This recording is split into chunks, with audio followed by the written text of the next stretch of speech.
Shalom, shalom, les disciples de Jésus-Christ, les enfants de Dieu, nous vous saluons tous dans le nom puissant de notre Seigneur Jésus-Christ de Nazareth. Merci pour votre fidélité à votre plateforme, l'école des disciples de Jésus-Christ. Nous sommes bel et bien là avec le pasteur Alain Ilunga qui a commencé avec nous depuis le mercredi et aujourd'hui, nous sommes vendredi. Et nous continuons toujours notre enseignement sur Voici mon serviteur. Nous parlons d'un serviteur de Dieu. Qui est un serviteur de Dieu?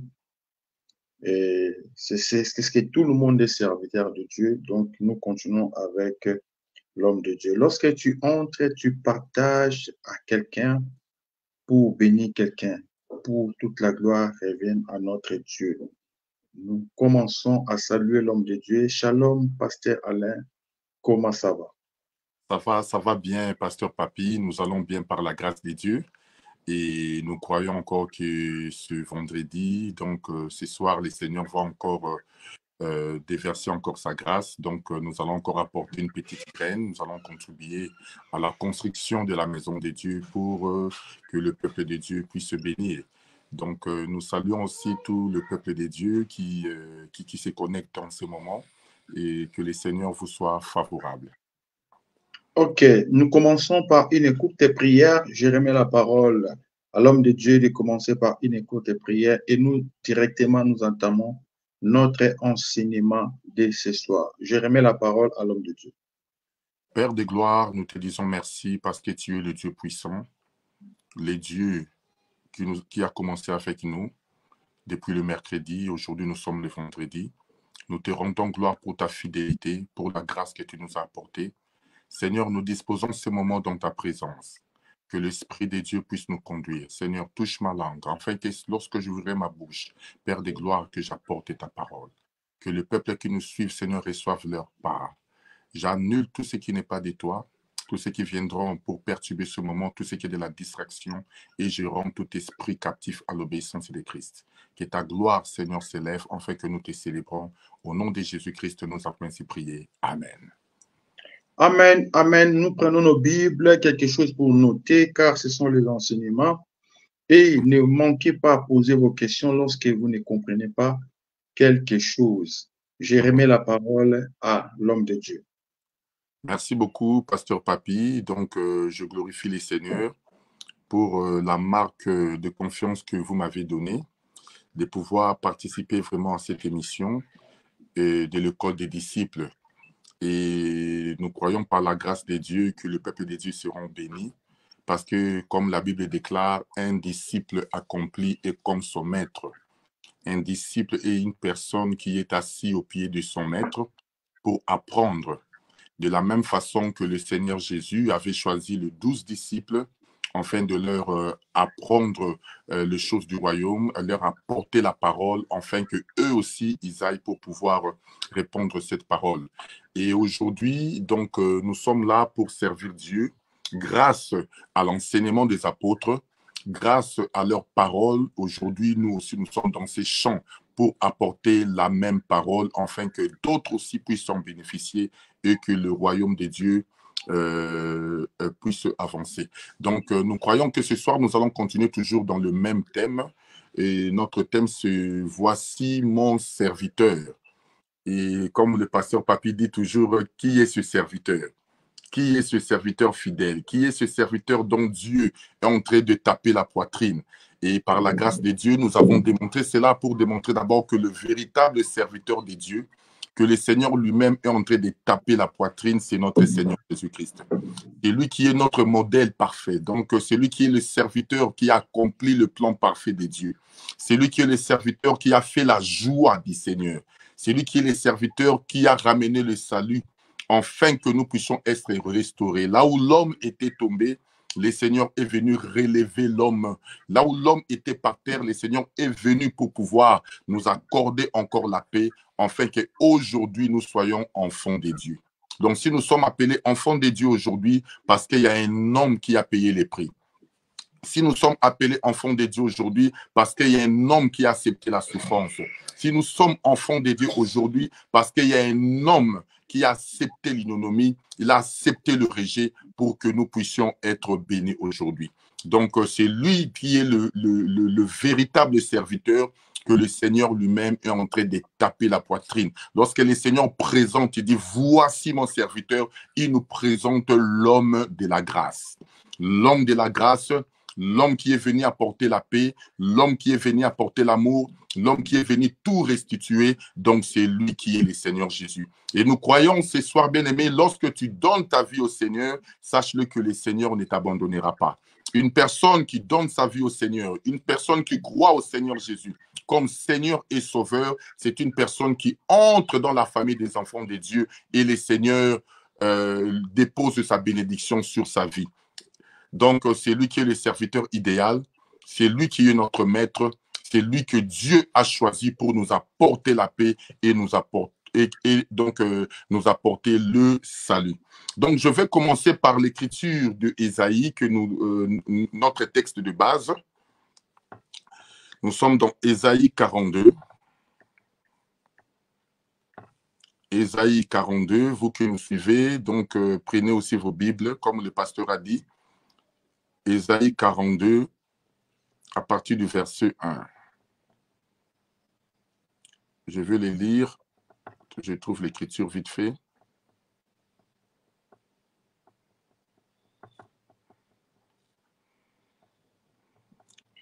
Souffrez, je vais trouver l'écriture. Ésaïe 42.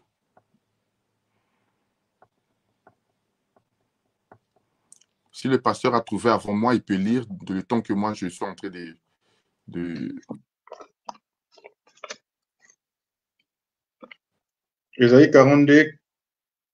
Verset 1.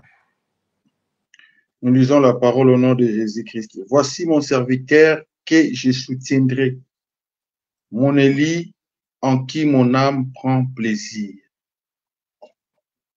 Ok. Donc, nous allons... Merci beaucoup. Que le Seigneur donne l'explication à sa parole. Donc, nous avons expliqué qui était ce serviteur, que le Seigneur prend plaisir, et le Seigneur déclare que ce serviteur est son élu. Or, lorsqu'on parle de l'élu, on parle du choix. Ça veut dire que c'est le Seigneur qui a choisi, afin que son élu, que son serviteur vienne apporter la justice aux nations. Or, vous allez comprendre que le mot élu, le Seigneur l'utilise aussi dans le livre des Deutéronomes, chapitre 7, pour expliquer que Israël était le choix de Dieu. Donc, le Seigneur a tiré Israël parmi les nations pour que Israël puisse porter son nom. Vous voyez. Donc, Dieu se nomme comme le Dieu d'Israël. Donc, Israël est le choix des dieux. Vous voyez. De la même façon que le Seigneur, même pour établir une personne dans le ministère, même dans ta famille bien-aimée, je suis en train de te dire que lorsque le Seigneur t'appelle pour le servir, tu deviens le choix des dieux. Et le choix des dieux est irrévocable. Dans une famille, dans une maison, le Seigneur choisit qui il veut. Qui il veut. Tu peux être le premier, le deuxième, le troisième, même le dernier. Si c'est toi que le Seigneur avait jeté les regards pour que tu apportes le salut, pour que tu annonces la paix au peuple, c'est toi que le Seigneur a choisi et tu deviens le choix de Dieu. On n'est pas le choix de Dieu parce qu'on s'est choisi nous-mêmes.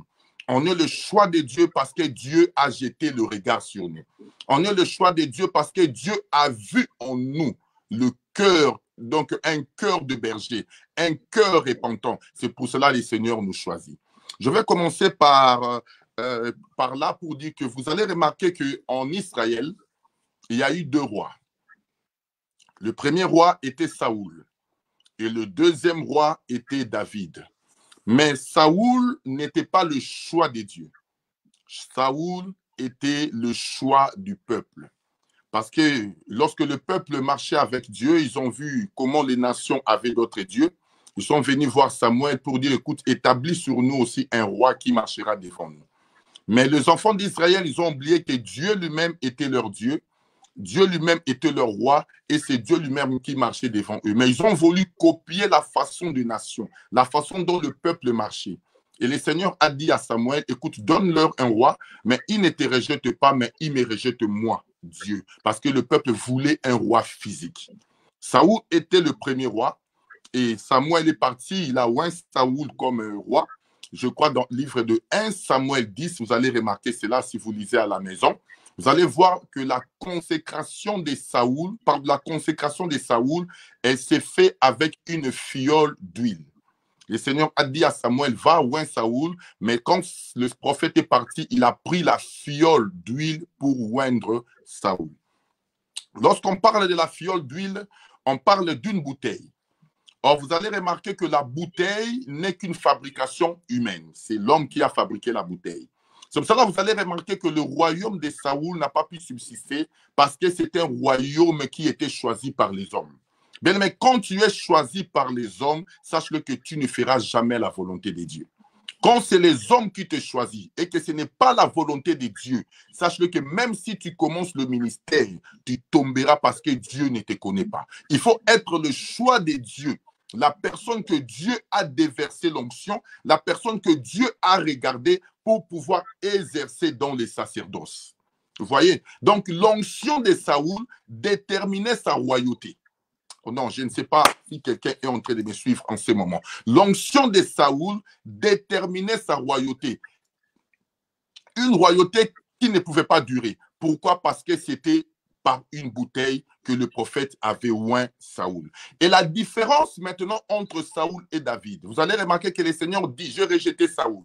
Je me suis choisi un homme selon mon cœur. Comme David était le cœur de Dieu, la personne que Dieu avait aimée, la personne que Dieu avait choisie, il dit maintenant à Samuel qui était le prophète, va, oint Saoul, mais avec une corne. La différence maintenant entre le roi. Le premier roi, c'était la fiole d'huile, la bouteille, qui est une fabrication humaine. Et le deuxième roi qui était David, c'était avec la corne. Or, la corne, c'est la puissance de l'animal, donc d'un animal. Lorsque l'animal se bat, il ne se défend que par sa corne. La corne, c'est la force. Comme David était le choix de Dieu, Samuel est venu, il a oint David avec la corne d'huile et vous allez voir que David était le roi qui a régné, le roi qui a combattu et la main de Dieu était sur, donc sur sa vie et sur son royaume. Mais tu dois être le choix de Dieu pour expérimenter la gloire de Dieu. Comme la Bible nous dit, voici mon serviteur. Or, Dieu lui-même dit à Samuel maintenant, voici mon serviteur. Il montre son serviteur qui était David parce que David était son choix. Il était son choix. C'est Dieu lui-même qui a choisi David et c'est Dieu lui-même qui l'a établi comme roi, en fait que David règne sur son peuple. C'est pour cela, bien aimé, ne cours pas pour le ministère parce que le ministère, c'est un appel. Il faut que Dieu puisse te choisir. Comme il a dit à Jérémie, avant que tu puisses naître, je te connaissais et je t'avais déjà établi. C'est Dieu qui nous établit. Ce ne sont pas des hommes. Si un homme t'établit, alors l'homme a la capacité de te révoquer. Voilà. C'est pour ça aujourd'hui, nous voyons, il y a beaucoup de gens que les hommes ont choisi parce que c'est le pire petit du pasteur, parce que c'est le petit bitinda du pasteur, parce qu'il fait la volonté du pasteur et le pasteur l'envoie pour faire des petites choses. Alors le pasteur dit, voilà, bon, je vais prendre mon petit ici, je vais les consacrer afin qu'ils soient à mon service. Non, non, non, non, non, non. Ça ne se fait pas. Vous voyez? Donc, il faut que tu sois le choix de Dieu. C'est pour cela que le Seigneur dit, voici mon serviteur que je soutiendrai, mon élu, en qui mon âme prend plaisir. J'ai mis mon esprit sur lui pour annoncer donc annoncer la justice de nation. Vous voyez? Donc, quand tu es le choix de Dieu, tu serviras Dieu premièrement avec ton cœur. Avec ton cœur. Le cœur d'abord. Le cœur d'abord. Je vais un peu retourner en arrière pour dire quelque chose de très important. Lorsque même Saoul, lorsqu'il était loin dans 1 Samuel 10, vous allez voir que lorsqu'on a déversé l'onction, la Bible dit que lorsque Saoul se sépara avec Samuel, Dieu changea son cœur. Vous voyez? Pour dire que, bien aimé, l'onction sur nous doit changer notre cœur. Le cœur. Tu ne peux pas être un serviteur de Dieu avec un cœur qui n'est pas repenti. Vous voyez? Donc, c'est le cœur que Dieu regarde. quand tu te dis que tu es serviteur de Dieu, il faut que l'ancienne nature, les gens qui te connaissaient avant, les gens qui t'ont connu dans des bars, les gens qui t'ont connu dans la prostitution, les gens qui t'ont donc connu dans la magouille, les gens qui t'ont connu dans les chèques, les gens qui t'ont connu dans... Tu étais coureur des jipettes. Il faut que ces choses-là changent parce que ton cœur est converti. Dieu nous donne un nouveau cœur pour les servir. Dieu doit te donner un nouveau cœur, c'est ça même la conversion, pour t'établir maintenant dans son œuvre, afin que tu accomplisses le plan parfait de Dieu. Vous voyez? Donc, si nous avons un cœur converti, c'est là qu'il n'y aura pas de dégâts à l'Église. C'est là que nous servirons Dieu avec donc avec dévouement. C'est là que nous servirons Dieu avec amour, parce que notre cœur est converti. Parce que le problème que nous avons aujourd'hui dans les églises, le problème que nous avons, c'est un problème seulement de cœur. C'est un problème de cœur. Vous voyez, comme j'avais dit hier, il y a des hommes de Dieu qui sont établis dans les ministères, mais qui ne sont même pas convertis. La conversion, tout commence par la conversion. Donc, on devient enfant de Dieu, et puis, on sert Dieu après. Vous voyez, quand tu es enfant de Dieu, la nature de péché va commencer à te quitter. La nature du péché va commencer donc à s'éloigner de toi. Pourquoi? Parce que ton cœur va commencer à pouvoir chercher les choses du royaume. Vous savez, Moïse était établi. Moïse était choisi. Il était le choix de Dieu. Pour libérer les enfants d'Israël, Dieu a choisi Moïse. Mais remarquez une chose. Moïse est né hébreu. Mais Moïse a grandi dans la maison de Pharaon. En d'autres termes, Moïse avait double nationalité ou double identité. Donc, l'identité hébreu et l'identité égyptienne. Parce qu'il a grandi dans la maison de Pharaon. Mais remarquez, pour que Dieu appelle Moïse, qu'est-ce que le Seigneur a fait? Il a suscité quelque chose. Moïse est sorti pour la première fois. Il a vu un Égyptien qui était en train de battre un Hébreu. Moïse a tué l'Égyptien, il l'a enterré. Il est parti, le lendemain, il est revenu. Il a vu maintenant un Hébreu qui était en train de se battre avec un Hébreu. Moïse le sépara, il dit, écoute, tu veux me tuer comme tu avais tué l'Égyptien. Moïse a compris que la chose est déjà au toit, donc Pharaon va être au courant. Moïse a pris la fuite, il a fui, il est parti chez mon Dieu. Pourquoi le Seigneur a fait cela? Pour détruire l'identité égyptienne qui était en Moïse. Vous voyez, le fait que Moïse a vu deux hommes, l'Égyptien et l'Hébreu, ces deux personnes représentaient son identité.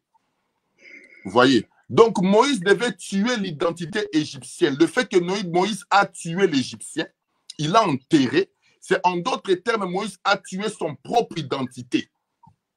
Il devait détruire l'identité égyptienne pour rester avec l'identité hébreu, pour aller maintenant dans Dieu afin de revenir pour libérer son peuple. Mais l'identité que nous portons, c'est l'identité de Christ. Il faut que nous détruisons ce qui est humain, ce qui est naturel. Donc, le monde en nous doit être détruit. Vous voyez, on ne peut pas servir Dieu avec notre ancienne habitude. Il faut que l'identité ancienne, comme la Bible dit, c'est lui qui est en Christ, est devenu une nouvelle créature. Il faut qu'un homme de Dieu, un serviteur de Dieu soit une nouvelle créature. En d'autres termes, Dieu a recommencé la création en toi. Dieu a commencé à créer une nouvelle personne pour que cet homme puisse le servir. Quand tu es une nouvelle personne et que tu fais la volonté de Dieu, c'est là que le Seigneur a la capacité de te présenter. Voici mon serviteur. Voici mon serviteur. Est-ce que Dieu peut se taper la poitrine lorsqu'il te regarde de serviteur de Dieu? Est-ce que Dieu peut te dire que tu fais réellement sa volonté? Vous voyez, comme on a dit aujourd'hui, servir Dieu, ce n'est pas mettre un beau costume. Hein? Mais avoir un beau costume, parce que les pasteurs maintenant aiment le costume, parce qu'ils croient que c'est ça l'habit que le Seigneur a dessiné pour les hommes de Dieu. Non, on met des costumes seulement pour être propre et présentable. Mais tu peux prêcher aussi avec une chemise, tu peux prêcher aussi avec un beau t-shirt, tu peux prêcher avec tout ce que tu sois seulement présentable devant les gens. Présentable surtout. Tu vois? Donc, ce sont des choses que nous avons adaptées. Pourquoi que voilà, c'est pour ça que tu verras quelqu'un, dès qu'on les met dans des services, il va acheter beaucoup de costumes parce qu'il croit que le ministère, c'est les costumes. Le ministère, ce n'est pas le costume. Le ministère, c'est ce qui sortent de ta bouche. Vous voyez, la parole que tu es en train d'apporter, cette parole doit convertir les gens. Cette parole doit changer la vie des gens. Lorsque tu prêches, les gens voient la gloire de Dieu se démontrer. Lorsque tu prêches, tu es en train de couper l'animal. Tu es en train de couper l'agneau, en fait que le peuple de Dieu puisse bénéficier de cette grâce. Vous voyez, c'est ça un serviteur de Dieu. Un serviteur de Dieu veut, le mot serviteur veut seulement dire celui qui sert quelqu'un. Premièrement, on ne sert pas des hommes. On sert Dieu. Quand on sert Dieu, on doit garder l'alliance de Dieu. Quand on sert Dieu, on doit garder le commandement de Dieu. Je crois que je ne sais pas si c'était le mercredi ou hier que je parlais que la sortie des enfants d'Israël, Dieu a appelé les enfants d'Israël qui sortent de l'Égypte, c'était seulement pour l'adoration. L'adoration. Vous allez remarquer une chose bien aimée là-dessus. Israël en Égypte, ils n'ont jamais adoré. Jamais. Jamais adoré. Parce qu'ils étaient sous la domination des pharaons, sous l'oppression des pharaons. Ils n'ont jamais adoré. Israël n'a jamais dansé en Égypte. Jamais. Jamais. Israël en Égypte, ils étaient malheureux. Ils étaient esclaves parce qu'ils étaient sous la domination de Pharaon. Comment un chrétien ou un serviteur de Dieu, parce que d'abord le mot serviteur veut dire seulement celui qui sert. Vous voyez, donc tout enfant de Dieu qui a cru au Seigneur est aussi serviteur de Dieu. Ça, c'est déjà un point. Tout celui qui a cru au Seigneur, qui a donné sa vie comme Seigneur et Sauveur, est aussi serviteur de Dieu. Mais chacun dans son rang. Le serviteur, le ministre de Dieu sont appelés pour apporter la parole et tous les membres aussi sont serviteurs parce qu'à l'église, il n'y a pas de spectateurs. Tous nous servons Dieu. Vous voyez, nous sommes tous les serviteurs de Dieu. Quand tu viens à l'église, dis-toi que tu dois servir Dieu. Tu dois avoir donc une tâche que tu dois servir Dieu. On ne vient pas seulement à l'église pour louer, danser, partir. Non. Quand tu adhères dans un endroit, si tu adhères dans une église, dis-toi que je vais pour servir Dieu. Vous voyez, ça déjà c'est un point. Comme je dis, en Israël, en Égypte, les enfants d'Israël n'ont pas adoré. Il n'y avait pas d'adoration. Ils ne chantaient pas. Ils ne se réjouissaient pas. Parce qu'ils étaient sous la domination. Vous voyez. Mais le jour qu'ils sont sortis, la Bible dit que Myriam a pris les tam-tams, il a commencé à chanter avec la femme et c'était la joie. Parce que là maintenant, ils étaient libres pour aller servir Dieu dans les déserts. L'adoration a commencé lorsqu'ils sont sortis de l'Égypte. Vous voyez. Bien, mais un enfant de Dieu ne peut pas être heureux en Égypte. Aujourd'hui, je vais parler aussi un peu de fidèles, pasteur Papi. Tu verras vraiment qu'un chrétien, mais qui a double nature, lui-même, il est dans l'adoration chrétienne. Lui-même, il chante les Fali. Regardez la vie des chrétiens. Même dans leur voiture, il y a des chansons de Kofi, des chansons de Papa Wemba, des chansons de Wenge. Bien aimé, tu es encore en Égypte. On ne sert pas de Dieu. Parce que les autres vont dire, mais la musique du monde, qu'est-ce que... Non, la musique du monde, ils adorent qui? Ces musiciens-là, ils adorent qui? Moi, j'étais fanatique de Wenge. Wenge musique, j'étais fanatique à fond. Fanatique à fond. Mais lorsque le Seigneur m'a appelé, j'ai d'abord commencé à briser tous les CD de Wenge que j'avais depuis mon lolo, depuis qu'ils avaient commencé jusqu'à là où ils se sont séparés. J'ai tout brisé. Je l'ai jeté. Parce que ça ne m'intéresse plus. Les choses de ce monde ne m'intéressent plus. Le Seigneur dit que tous ceux qui respirent louent l'Éternel. Maintenant, ce sont les adorations qui peuvent me ramener dans la présence de Dieu. Vous voyez, on ne peut pas être chrétien. Tu te prétends être chrétien, servir Dieu, un pied dans l'Égypte, un pied dans les déserts. Non. Dans l'Égypte, on adorait Pharaon. Quand tu n'étais pas encore converti, tu dansais Kofi, tu dansais Papa Wemba, tu dansais toutes ces musiques-là. Là, tu étais en Égypte parce qu'il n'y avait pas encore la conversion. Tu menais ta vie comme tu voulais. Tu faisais ce que tu voulais. Ta vie t'appartenait. Dieu n'était pas encore là. Mais le jour que tu as mangé l'agneau et que tu es sorti de l'Égypte, c'est maintenant Dieu qui te donne la nourriture dans le désert, la manne. La manne dans le désert. La nourriture de Dieu et la nourriture des pharaons, c'est différent. C'est différent.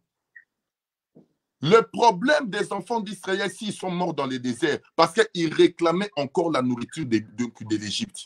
Moïse, pourquoi tu nous as ramenés dans ces déserts? Moïse, pourquoi tu nous as ramenés dans les déserts? Est-ce qu'en Égypte, on n'était pas bien? On ne mangeait pas les concombres? Ils raisonnaient toujours la nourriture de l'Égypte.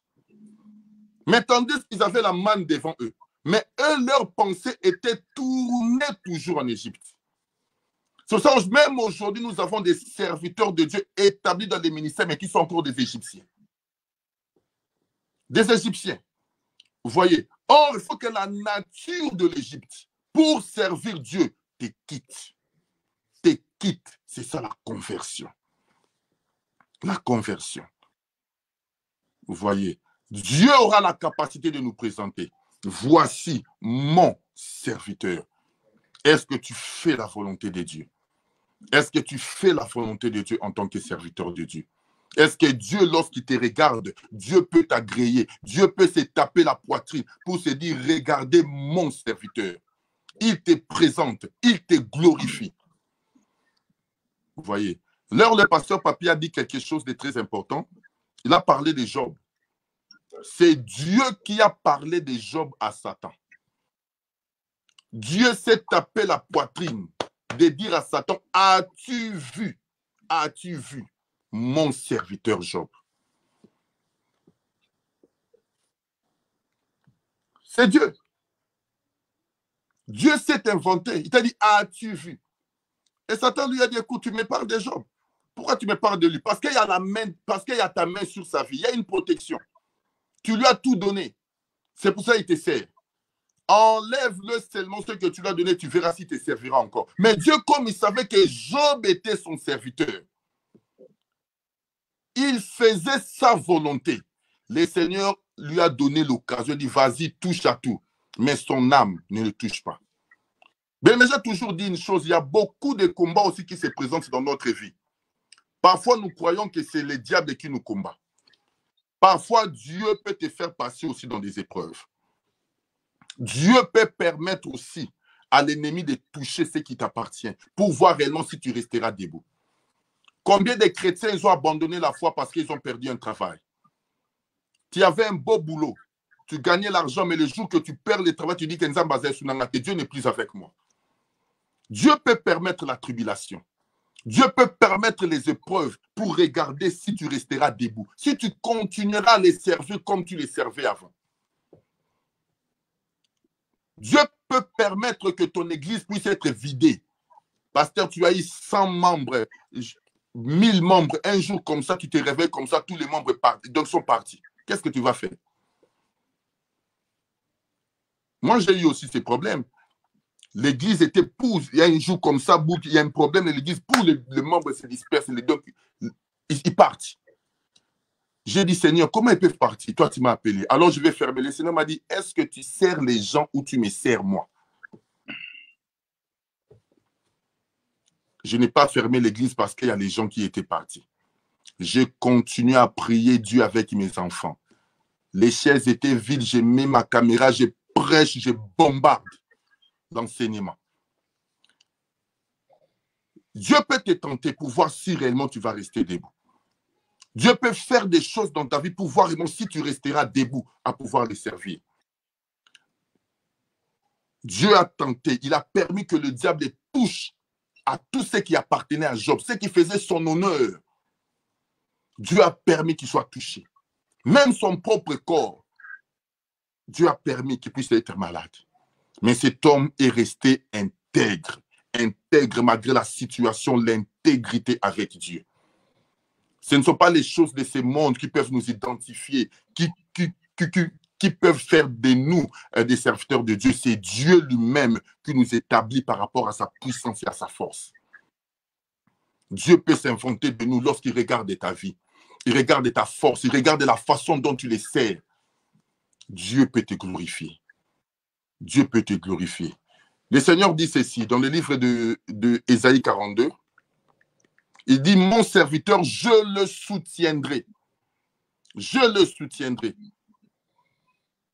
Dans les épreuves, Dieu sera là pour te soutenir. Dans tout ce que tu feras, il y aura toujours la main de Dieu parce que tu fais la volonté de Dieu. Dans la misère, Dieu sera là pour glorifier son nom. Je le soutiendrai. Ce ne sont pas les hommes qui nous soutiennent, bien-aimés. L'homme peut te soutenir aujourd'hui, l'homme peut t'abandonner demain. L'homme te soutient aujourd'hui, l'homme t'abandonne demain. Mais si Dieu te soutient, si ton ministère est tenu par la main de Dieu, même si les gens partent, même si les gens t'abandonnent, tu resteras debout parce que c'est Dieu qui te soutient. Vous voyez, nous comptons tellement aux hommes et c'est pour cela que nous mettons confiance aux hommes. Et lorsque les hommes nous quittent, alors nous sommes donc par terre.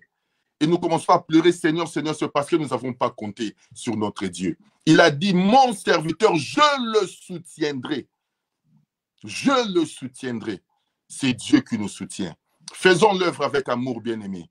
Faisons l'œuvre de Dieu avec dévouement. Faisons l'œuvre de Dieu parce que c'est Dieu qui nous a appelés. Ne faisons pas l'œuvre de Dieu parce que nous voulons plaire aux hommes. Non. La personne qui doit être content, réjoui dans son cœur lorsqu'il te regarde, ce n'est que l'Éternel. Ce n'est que l'Éternel. L'apôtre Paul a dit ceci à son fils Timothée.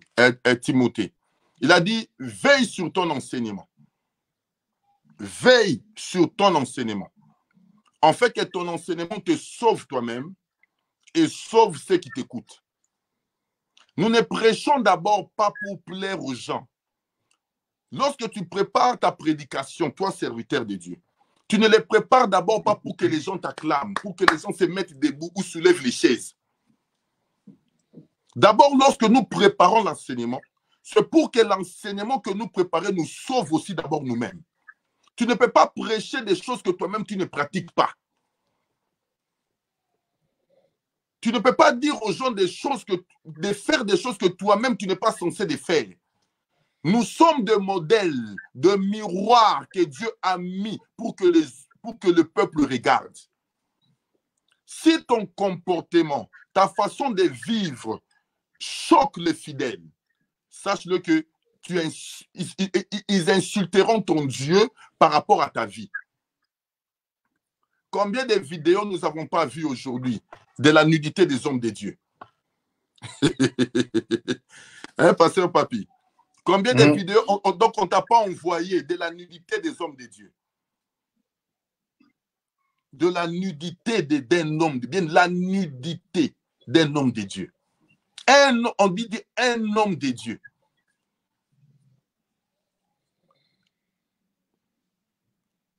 Au lieu de... Les gens du monde, on ne voit pas leur nudité. Les musiciens du monde, on ne les voit pas. Mais il n'y a que les nudités des hommes de Dieu qui sont dans le toit, que le fidèle regarde. Quel scandale! Quel scandale! Vous savez, le Seigneur a dit à Moïse ceci. Tu diras à Aaron, tu feras à Aaron des caleçons. Ces caleçons seront de reins, donc ils partiront de reins jusqu'aux genoux. Donc jusqu'aux genoux. Aaron devait porter des caleçons. Ça partirait des reins jusqu'aux genoux. Pourquoi? Parce que le Seigneur a dit à Moïse, lorsqu'il va commencer à faire les services dans les temples, quand il va commencer à arranger des lumières et qu'il sera au-dessus, que le peuple de Dieu ne voie point sa nudité. Que le peuple ne voie point sa nudité. Aaron devait porter des caleçons. Mais aujourd'hui, nous voyons la nudité des hommes de Dieu. Où sont les caleçons des hommes de Dieu? Ils sont où?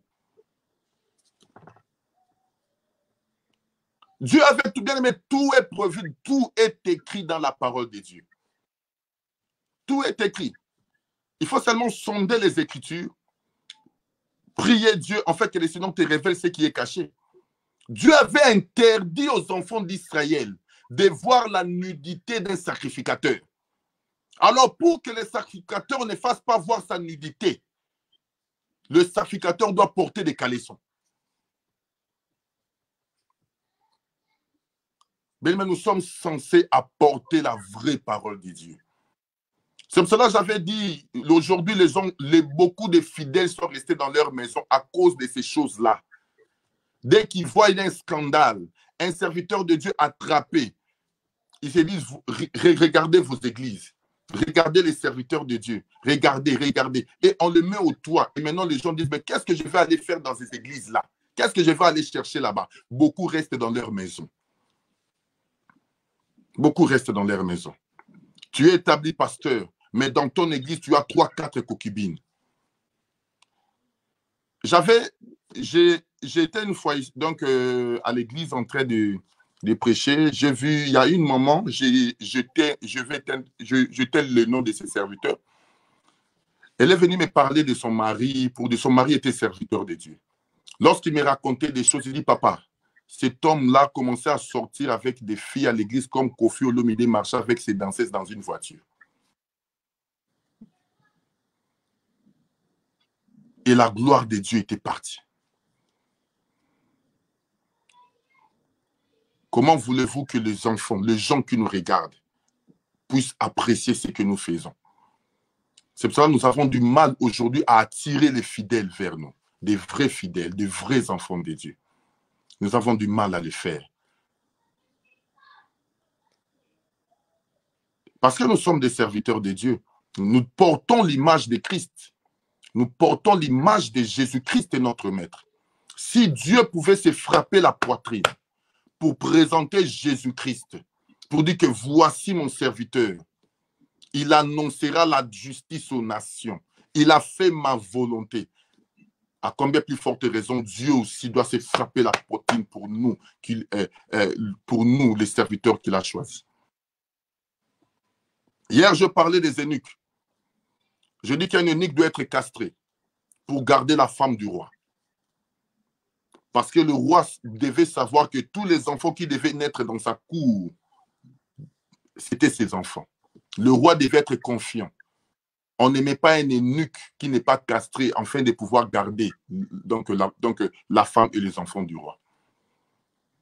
Mais tout doit commencer dans la conversion. Le problème que nous n'avons pas des gens qui sont convertis. Si tu n'es pas converti, tu ne serviras pas Dieu. Tu serviras Dieu pour l'argent. Et le problème que nous avons aussi à l'église, c'est l'argent. L'argent. On ne sert pas Dieu pour avoir l'argent. Dieu ne nous a pas appelés pour que nous soyons riches. Non. Dieu ne nous a pas appelés pour que nous soyons des milliardaires. Non. Si Dieu te bénit, c'est une grâce. Mais si Dieu ne me bénit pas, je sers Dieu comme le Seigneur le veut. Il y a des pasteurs qui sont appelés à temps plein. Ça, c'est la grâce de Dieu. Il y a d'autres aussi qui sont appelés à temps partiel. Chacun sert Dieu selon sa mission, selon sa recommandation. Et bien aimé, ce n'est pas aussi tous les pasteurs qui sont appelés à ouvrir des églises. Ça aussi, donc c'est un point. Non. Tu peux être pasteur, mais tu travailles sous l'autorité d'un autre pasteur. Non. On n'est pas tous appelés à ouvrir des églises. Non. C'est ce que le pasteur Papi avait dit. Dans un quartier, il y a 50 églises. 50. Dans un seul quartier, dans une même rue. 50. On n'est pas tous appelés à ouvrir des églises. Il y a des gens qui peuvent servir Dieu dans la mission. Lui, on l'appelle seulement, il va prêcher à gauche, à droite. Mais peut-être il est quelque part en train de servir. C'est un mandat. Si Dieu t'appelle à pouvoir l'exercer. L'argent, c'est ce qui nous détruise. L'argent. Vous savez, s'il y a des personnes qui devaient être riches dans les ministères, ça devait être d'abord Jésus lui-même, Pierre et Paul. Je cite que d'abord ces trois-là.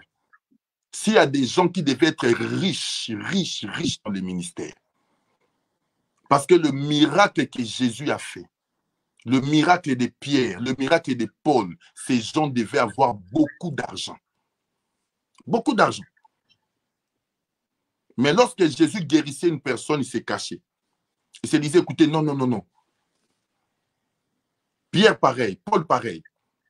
Il ne voulait pas que la gloire puisse leur revenir. Il ne voulait pas qu'il puisse porter cette gloire. Il voulait que la gloire revienne à Dieu. Avec toute la puissance que ces hommes avaient, ils étaient des pauvres. Ils n'avaient pas l'argent. Si tu lis Acte 3, si je ne me trompe pas, Pierre et Jean se dirigeaient vers le temple pour aller prier. Ils rencontrent un paralytique qui était assis. Le paralytique leur demandait l'aumône. Donnez-moi donc l'argent. La Bible dit, Pierre dit à cet homme, nous n'avons ni or ni argent à te donner. Donc nous n'avons rien. Avec toute l'onction que Pierre avait, l'onction de Jacques, mais ces gens n'avaient rien. Ils ne faisaient pas le miracle pour gagner l'argent. Ils n'avaient rien. Le paralytique leur demande de l'argent. Il dit que nous n'avons rien à te donner. Rien à te donner.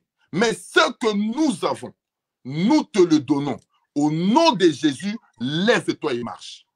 Mais ce que nous portons, c'est une richesse. Peut-être que beaucoup de serviteurs ne le savent pas. Jésus que tu portes, Jésus qui t'a appelé, Jésus qui t'a mandaté est une richesse. Il est plus que l'argent, il est plus que l'or, il est plus que tout. Tu portes un trésor que peut-être toi-même tu ne le sais pas. Ils avaient une richesse. Aujourd'hui, il y a des stratégies que nous faisons. Je vais faire un séminaire pour gagner de l'argent. Après, pour bien faire les séminaires, tu appelles ton ami, viens, et tu lui dis, écoute, moi je vais prêcher, après toi tu vas faire l'appel des fonds après. Nous faisons des séminaires pour attirer, pour impressionner. Impressionner. Vous savez, lorsque tu reçois l'onction de Dieu, je parle bien de l'onction de Dieu. C'est Dieu maintenant qui va commencer à te conduire et c'est Dieu qui va commencer à faire des choses dans ta vie. Un jour, j'avais provoqué un séminaire. Je me disais que dans ce séminaire-là, je vais faire des choses comme tout le monde les fait. Je me disais, là, vraiment, ça va être terrible. Et la personne que j'avais invitée, moi-même, je l'ai choisie. Moi-même, sans même consulter Dieu. Je lui ai dit, écoute, tu vas venir et puis on va faire un séminaire, tout ça, papa. Et on a fait le séminaire. Il y avait vraiment l'onction de la prédication. Je prêchais, lui aussi l'a prêché. Maintenant, lors de passer maintenant à l'œuvre, que je devais prier pour les gens, pour les délivrances et tout ça, frère, il n'y avait pas d'onction. Même les gens que tu peux souffler, ils tombent, ils ne tombaient pas. J'ai regardé ma femme. Ma femme m'a regardé, il a bougé la tête, il m'a dit, papa, il n'y a rien. Le ciel n'est pas ouvert. Ah, Seigneur, je suis retourné triste chez moi. Mais les gens qui étaient là, ils étaient contents. Ils disaient, ah, le pasteur a prêché, il est passé à prier pour moi. Moi-même, je savais qu'il n'y avait pas l'onction. Je suis retourné triste et je me suis mis à genoux. J'ai prié. J'ai dit, Seigneur, mais qu'est-ce qui se passe? Le Seigneur m'a répondu. Il m'a posé d'abord une question. Le séminaire là que tu as fait, c'est moi qui t'avais demandé. Moi, j'ai dit non. Deuxième question. La personne que tu as appelée, c'est moi qui t'avais demandé. Moi, j'ai dit non. C'est pour ça que j'avais dit que je ne serais pas dans ce séminaire-là. Ah! C'est là que j'ai compris. J'ai dit, ah! Donc, quand on marche avec Dieu, c'est Dieu qui nous recommande. Il m'a dit maintenant, regarde le dimanche prochain. Va à l'église. Impose les mains, tu verras. Le dimanche prochain, je suis retourné à l'église. En plein culte. Toute la salle était par terre. Tout le monde était par terre. Une forte onction. Et c'est là que le Seigneur m'a enseigné sur les principes de l'onction. Mais un vrai serviteur de Dieu fait la volonté de son maître. Il fait la volonté de son maître. Le maître doit se taper la poitrine pour te dire, pour te présenter et dire que voici mon serviteur. Voici mon serviteur. Vous voyez. Nous avons parlé hier, donc j'avais touché l'écriture de Matthieu 19. Nous allons le relire aujourd'hui. Je ne sais pas s'il me reste combien de minutes, pasteur Papi. Oui, il y a encore 13 minutes. 13 minutes. Ok, je vais courir vite pour le temps. Je suis dans le livre de Matthieu 19. Matthieu 19. Bien aimé, nous avons beaucoup à dire, mais c'est le temps qui nous manque. Et je crois qu'avec Pasteur Papi, nous allons nous organiser et puis nous allons revenir parce qu'il y a beaucoup des invités aussi qui doivent passer. Il y a beaucoup de grâces aussi que nous devons aussi écouter pour former encore notre foi. Mais nous ferons le programme avec Dieu, le Seigneur fera grâce. Je suis dans le livre de Matthieu, Matthieu 19.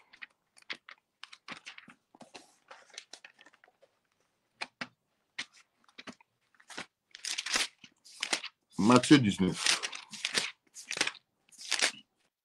Matthieu 19, je prends le verset 12. La Bible dit ceci.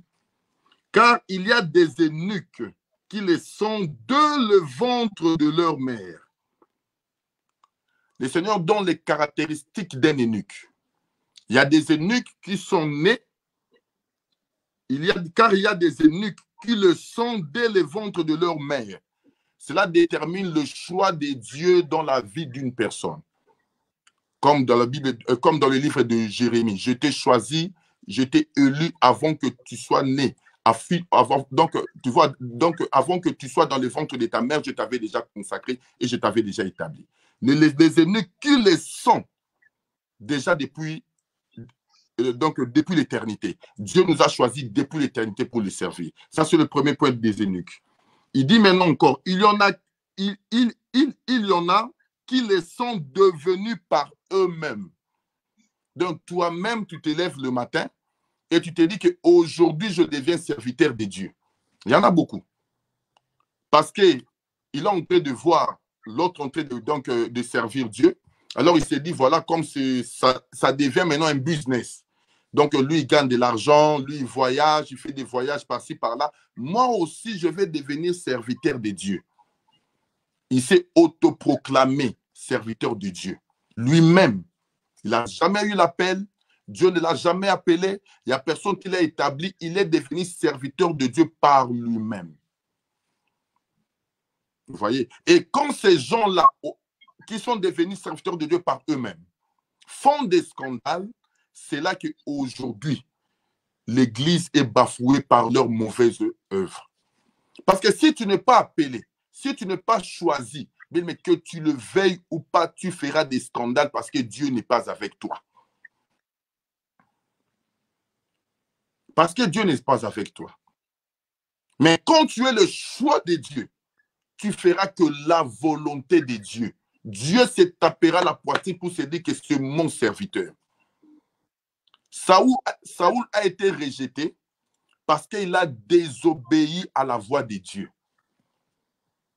Le Seigneur lui a dit, va, passe tous les pays par interdit. Les Amalécites, tue le roi. Tout le monde fait passer enfants, femmes par épée. Lorsque lui, il est parti, il a choisi les bons brebis. Ce qui était bon, il a gardé et il a laissé la vie sauf au roi. Il a désobéi. Et à cause de ces choses-là seulement, la désobéissance-là, Dieu l'a rejeté. Dieu l'a rejeté. Parce qu'il n'était pas le choix de Dieu, il était le choix des hommes. Parce que c'est le peuple qui ont choisi Saoul, qui ont demandé un roi. Quand tu n'es pas le choix de Dieu, que tu le veuilles ou pas, tu apporteras des scandales. Tu apporteras des scandales. Parce que tu t'es établi toi-même. Établis toi-même. Parce que tu as vu l'autre servir Dieu. Tu te dis, moi aussi j'ai envie de... On ne sert pas Dieu parce qu'on veut. Je crois que je vais servir. Oh non, on ne sert pas Dieu parce que je crois. Non, non, non, non, non, non. Paul dit ceci. Malheur à moi si je ne prêche pas la parole, car la nécessité m'en est imposée. On ne sert pas Dieu parce qu'on veut. Parce que l'autre sert Dieu, parce que l'autre, il a un ministère, l'autre, il a une église. Moi aussi, je vais avoir une église comme lui. Moi aussi, je vais faire comme lui. Non. On sert Dieu parce qu'on a un mandat qui pèse sur nous. Le Seigneur Jésus l'a étalé dans Matthieu 19. Il a donné les caractéristiques, les trois caractéristiques des eunuques. Le premier, c'est le choix. La deuxième, eux-mêmes. Et le troisième, maintenant, nous allons courir vite pour le temps parce que nous allons finir. Et il y en a qui se sont rendus eux-mêmes eunuques à cause du royaume de Dieu. Non, attends, je vais sauter je vais recommencer. Car il y a des eunuques qui le sont dès le ventre de leur mère.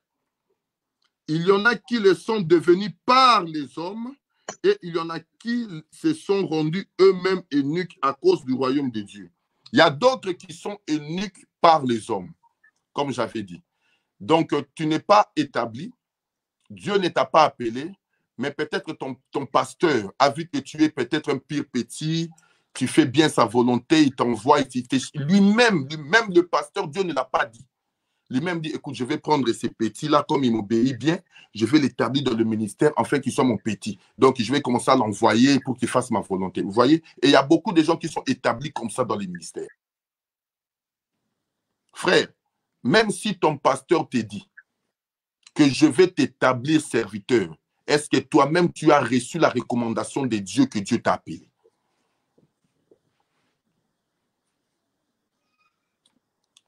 Pour que le pasteur établisse une personne, lui-même doit avoir d'abord la recommandation de Dieu. Que Dieu lui a montré, écoute, cet homme-là, je l'ai choisi, je l'ai appelé. Comme Samuel dans les temples, il écoutait la voix de Dieu, mais il écoutait la voix de Dieu sous la forme de la voix d'Élie, de son père. Dieu l'appelait, mais lorsque lui, il écoutait comme si c'était son père qui l'appelait. Et Élie a compris maintenant que c'est Dieu qui est en train d'appeler cet enfant pour qu'il me serve. Bien-aimés, servons Dieu avec amour. Évitons des scandales. Évitons des dégâts. Évitons, bien-aimés, tout ce qui se passe aujourd'hui à l'église, parce que nous serons jugés sévèrement.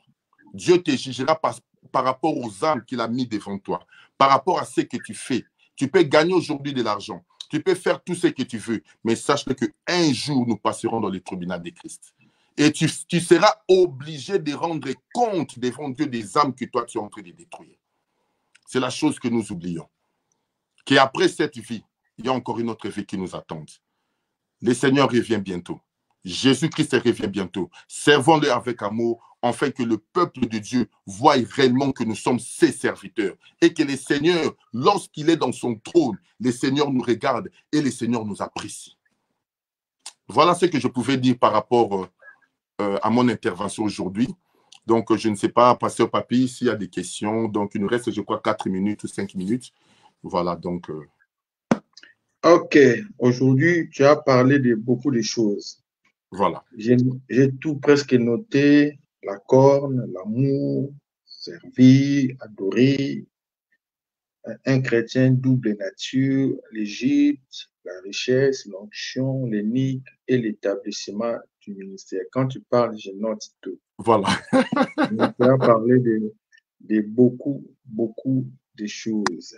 Voilà. Est-ce que c'est nécessaire aujourd'hui, le jour d'aujourd'hui, quand on veut consacrer un serviteur de Dieu, il faut qu'on utilise la corde? Comme dans l'Ancien Testament. Est-ce qu'aujourd'hui, c'est important? C'est ce que je veux savoir. Ah, d'accord. Bon, pour moi, je trouve que ce n'est pas vraiment... Parce que j'ai donné même la signification de la corne. Je dis que la corne, c'est la force de l'animal, c'est la puissance. Tu vois? Donc, lorsque l'animal se bat, il se défend et il attaque par sa corne. Dieu, lorsqu'il a utilisé la corne pour oindre David, le Seigneur voulait seulement faire la différence entre l'onction de Saoul et l'onction de David. C'est ce que j'ai expliqué. L'onction de David était sur une bouteille pour représenter seulement qu'il n'était pas le choix de Dieu. C'était le peuple qui avait choisi, c'est pour ça que son royaume devait s'arrêter. Tandis que l'onction de David, c'est une onction qui devait rester en Israël, rester longtemps jusqu'à ce que nous parlons donc de lui aujourd'hui. Donc Dieu voulait seulement faire cette différence. Mais aujourd'hui, si on te oint par une corne, on te oint par une bouteille, donc cela n'est pas vraiment, je peux dire qu'il n'y a pas vraiment d'importance pour dire que voilà, moi je veux seulement que le pasteur prenne la corne comme ça pour pouvoir déverser l'onction sur moi. Non, pour moi je dis que non. Le problème est que tu es appelé, tu as reçu un mandat et l'onction, c'est seulement pour témoigner qu'on t'est introduit dans l'appel de Dieu ou dans le ministère. Et ça dépend maintenant. Donc, ça ne dépend plus aujourd'hui de la corne, de la bouteille, mais de l'attachement et de la vie que tu mèneras avec Dieu. Ok. La corne, les toges, des talis, des kippas, où je vois encore d'autres personnes, ils ramènent la corne, après ils ramènent une flèche, non, l'épée. Avec l'épée, je ne sais pas, avec des bases un peu compliquées. Est-ce que toutes ces choses-là, on a encore besoin de ça aujourd'hui? Ça, c'est un. Et deuxièmement, est-ce que l'onction appartient? Dans l'Ancien Testament, on dit l'onction de David. Est-ce qu'aujourd'hui, le jour d'aujourd'hui, l'onction appartient à un homme de Dieu? Ok. Donc, je vais commencer à la première réponse. Donc, le talit, le touge et tout ça, tout ce que nous faisons là, donc je crois que nous les faisons seulement pour... bon, pour moi, les touges, les talis, ça n'a pas d'importance aujourd'hui, toutes ces choses. Vous voyez? Parce qu'aujourd'hui, comme tu as dit, il y a des gens qui retournent même en Israël pour aller chercher le jour du Jourdain. Il y a d'autres même qui retournent à Israël pour aller se faire baptiser dans le Jourdain. Mais ils oublient qu'Israël aujourd'hui, il est Ikabot. Il n'y a pas la gloire en Israël. Il n'y a pas la gloire en Israël. Aujourd'hui, Dieu n'est pas en Israël, Dieu est dans les nations. Aujourd'hui, Dieu n'est pas en Israël, Dieu est dans les nations. Dieu opère aujourd'hui à l'Église. L'Église, c'est ça même la nation que Dieu est en train d'opérer. Que tu aies acheté de l'huile en Israël, que tu ramènes des eaux du Jourdain, ça n'a rien à voir avec les choses de Dieu. Tu peux porter la talit, ça n'a rien à voir avec les choses de Dieu. Tu peux porter le toge, tout ce que tu veux, ça n'a rien à voir avec les choses de Dieu. Aujourd'hui, c'est l'Esprit de Dieu qui conduit l'Église et le Saint-Esprit qui conduit l'Église. Dans l'Ancien Testament, il y avait des rituels, il y avait des pratiques et tout ça, mais aujourd'hui, nous ne sommes pas dans des pratiques, nous sommes dans l'Esprit de Dieu. Vous voyez? Donc, pour moi, pour répondre dans ces questions, ceux qui font ces choses-là, ils le savent pourquoi ils les font. La personne qui prend l'épée, ils disent que voilà, c'est l'épée de David. Il sait pourquoi il prend son épée. Mais il oublie qu'aujourd'hui, ce n'est pas l'épée physique. La Bible nous explique que l'épée que nous devons avoir, c'est ça la parole de Dieu. Donc, l'épée que nous, les enfants de Dieu, nous devons avoir, c'est ça la parole de Dieu. Tu vois, l'Écriture explique bien l'épée comme la parole. Mais si toi, tu veux prendre l'épée physique pour impressionner les gens ou faire ce que tu veux, non, mais ça n'a rien à voir, pasteur, ça n'a rien à voir avec les choses de Dieu. Ok, l'onction. Ok, l'onction, c'est encore, vous avez dit, j'ai oublié la question. Est-ce que les jours d'aujourd'hui, dans l'Ancien Testament, Élie a donné son onction à Élisée? Voilà. David avait son onction. Mais les jours d'aujourd'hui, est-ce que l'onction particulière, l'onction appartient à un homme de Dieu? Explique-nous un peu aujourd'hui. Après, j'ai des questions ici avec le docteur pasteur révérend Weto. Et puis, il y a des questions avec le pasteur Jean-Jacques aussi. Il a des questions. D'accord. Voilà. Bon, l'onction.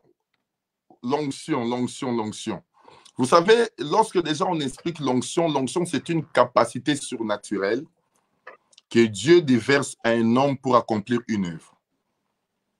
Une capacité surnaturelle qui dépasse l'entendement d'un homme. Dieu le déverse à un homme. C'est quoi aujourd'hui l'onction? Si on veut, on comparait l'onction, parce que dans l'ancien temps, comme tu viens de dire, Dieu donnait à un homme. Oui. Mais les jours d'aujourd'hui, tu as dit c'est une capacité du Saint-Esprit. Il faut bien préciser. Voilà. Pour faire l'œuvre du Seigneur. Oui. Alors, est-ce que l'onction appartient aujourd'hui à un homme de Dieu? On dit mon onction. D'autres disent, pour avoir mon onction, béni, il se répand aujourd'hui. Il a demandé pardon parce qu'il avait vendu l'onction. Voilà. Il a vendu. Voilà. Est-ce que l'onction là de béni, l'onction appartient à un homme?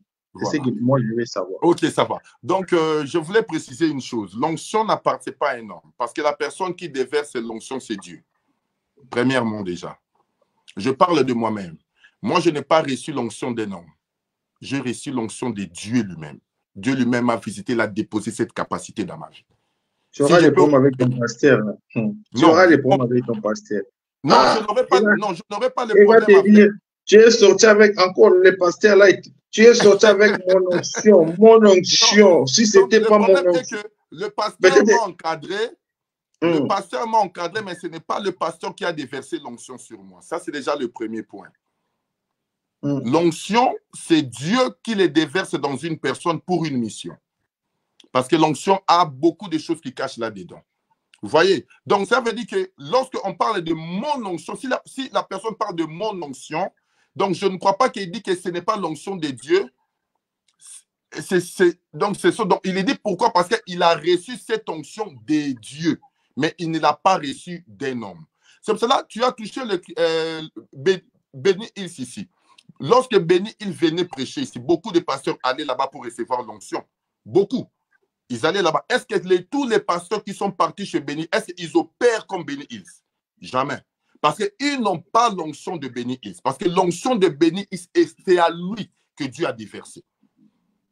Benny Hills peut t'impacter par l'onction, mais cette onction n'aura pas une longue durée. Ça serait seulement une onction d'impactation pour une courte durée. Voilà. C'est pour cela chaque serviteur de Dieu a sa propre onction. Pourquoi? Parce que l'onction est déterminée par rapport à la mission que Dieu te donne. Donc, on reçoit l'onction par rapport à l'œuvre et par rapport à la mission que Dieu nous a donnée. Tu vois? Donc, moi, j'ai mon onction. Donc, mon onction n'est pas l'onction des pasteurs papy. Mon onction n'est pas... Non, le Seigneur a déversé cette onction en moi pour la mission qu'il m'a donnée. Vous voyez? Donc, c'est ce que je peux dire. Donc, je peux dire aussi que c'est mon onction parce que je l'ai reçu de Dieu. Alors, si toi, tu dis que tu as ton onction, moi, je dis j'ai mon onction. Oui. Pasteur Ouatou, il dit il a son onction. Pasteur Jean-Jacques, il a dit son onction. Donc, il y a plusieurs sortes d'onction, alors. Non, il n'y en a pas plusieurs sortes. Je dis qu'il n'y en a pas plusieurs sortes d'onction, mais le Seigneur déverse l'onction pour la mission. Parce qu'il y a aussi un mandat par rapport à l'appel. Nous sommes serviteurs de Dieu, mais nous n'avons pas tous le même appel. Chacun de nous a sa propre mission que le Seigneur lui a donnée. Tu vois, parce que lorsque le Seigneur appelle une personne, le Seigneur donne à cette personne un mandat. Et le Seigneur lui dit même pourquoi il l'a appelé. Quelle est la mission que le Seigneur lui a chargée? Tu vois, comme moi je suis là, j'ai ma propre mission, j'ai mon propre mandat. C'est que le Seigneur m'a parlé par rapport à mon ministère, par rapport à mon appel. Donc mon appel est différent peut-être de l'appel du pasteur Papy. Et ça s'est fait aussi. Pourquoi? Parce que ce que le pasteur Papy fait, si même moi je vais le copier, je n'arriverai jamais à faire comme toi. Pourquoi? Parce que c'est la grâce que Dieu a déterminée dans ta vie. Donc, je dois t'apprécier par rapport à l'onction qui travaille avec toi, par rapport au service que tu fais. Tu vois? Donc, c'est pareil aussi avec d'autres pasteurs. Donc, un pasteur qui exerce peut-être dans la prophétie ou dans le miracle, chacun de nous a sa propre portion que le Seigneur lui a donnée pour l'œuvre de Dieu. Vous voyez, c'est pour cela que le Seigneur dit que c'est le corps. Comme c'est le corps, c'est-à-dire que j'ai besoin de toi pour bénéficier de ton onction, de la grâce que Dieu a déversée sur toi, et j'ai besoin de l'autre pour bénéficier aussi de son onction que Dieu a versée sur lui pour que le corps de Christ soit bien formé. Merci beaucoup, mais là, je voulais préciser quelque chose avant que je te prépare déjà dans des questions ici des hommes de Dieu. Donc, voilà. Tu as des questions. Vraiment. Voilà, donc je te prépare. En fait, je voulais expliquer quelque chose. En attendant, tu es en train de lire la question de pasteur Ouattau. Non, ça c'est pasteur, ça c'est pas pasteur Ouattau. Je commence par le pasteur Ouattau. Okay. Après, nous allons passer par le pasteur Jean-Jacques. En fait, il faut la précision par rapport à l'onction parce que ça fait trop de débats et ça crée aussi beaucoup de l'orgueil dans la vie des hommes de Dieu. Oui. Nous devons faire la part des choses, savoir l'onction dans l'Ancien Testament et l'onction dans le Nouveau Testament. C'est deux choses différentes. Là, il faut savoir faire la part des choses. L'onction dans l'Ancien Testament, l'Éternel donnait à son serviteur pour accomplir une mission. Oui. Voilà pourquoi Élie était fier de dire à Élisée, si tu restes toujours à côté de moi, tu auras cette onction. Jésus-Christ est resté avec des disciples pendant 3 ans. Il a compris leurs failles. Il a compris leurs problèmes. Il dit, ces gens-là, ils ont besoin du Saint-Esprit. Il dit, vous allez rester dans la chambre haute, je vous enverrai le consolateur, le Saint-Esprit. Mhm. Même Jésus lui-même, il avait son onction que Dieu lui avait donnée lorsque nous lisons Actes des Apôtres 10, nous connaissons ce verset. Mhm. L'Esprit du Seigneur est sur moi, il m'a oint. Mhm. Pourquoi faire? Lorsque Mhm. quelqu'un il a l'onction, pourquoi faire? C'est pas Mhm. comme nous voyons aujourd'hui. Moi, quand j'ai commencé l'œuvre, j'étais trop jeune. Mon souci, c'est vers dans les 92 ou 80, je ne sais pas comment. Mon souci, pasteur Alain, c'est de faire tomber les gens. C'est ça, pour moi, c'est ce que j'ai pensé dans ma tête. Voilà. Mon pasteur m'a dit, bon, viens, aujourd'hui, tu vas prier pour quelqu'un. C'est-à-dire, moi, pour que les gens sachent que je suis un serviteur de Dieu, il faut que je fasse tomber quelqu'un. C'est ce que beaucoup de serviteurs aujourd'hui pensent que c'est ça l'onction. Mhm. Beaucoup de gens ils pensent ça. Mhm. On nous dit c'est une capacité du Saint-Esprit. Lorsque le Saint-Esprit vient dans la vie d'un enfant de Dieu, le Saint-Esprit nous donne trois choses.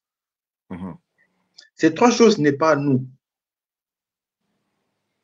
C'est-à-dire, personne ne peut vivre la vie chrétienne sans l'aide du Saint-Esprit. Mhm. Voilà pourquoi, lorsque je regarde beaucoup de gens, ils frappent la poitrine. Moi, je suis pas comme d'autres personnes, je suis. Mais bien aimé, le Saint-Esprit fait un travail dans la vie des enfants de Dieu. Mhm. Il y a d'autres personnes, aujourd'hui, ils filmaient, ni par sa propre force qu'il a abandonné de filmer. C'est le Saint-Esprit qui a fait un travail. C'est-à-dire, le Saint-Esprit, lorsqu'il vient dans la vie d'un enfant de Dieu, il nous ramène trois choses. Première chose, les fruits de l'esprit. Personne ne peut vivre la vie chrétienne sans avoir le fruit de l'esprit qui est la nature de Dieu. La Bible nous recommande d'être comme Dieu, tel qu'il est, tel que nous sommes. C'est avoir le fruit de l'esprit qui est dans le livre de Galates 5, 22.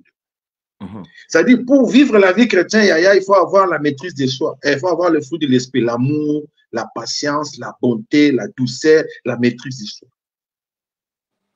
Donc, c'est-à-dire que Jésus-Christ avait compris que, Pierre, par sa propre force, n'arrivera. Il lui manque le Saint-Esprit. Mais Pierre était avec Jésus. Il est resté avec Jésus. Mais il lui manquait le Saint-Esprit. C'est le Saint-Esprit qui fait un travail dans la vie d'un enfant de Dieu. Deuxièmement, le Saint-Esprit nous donne ce qu'on appelle les dons de l'Esprit, ce que vous appelez l'onction.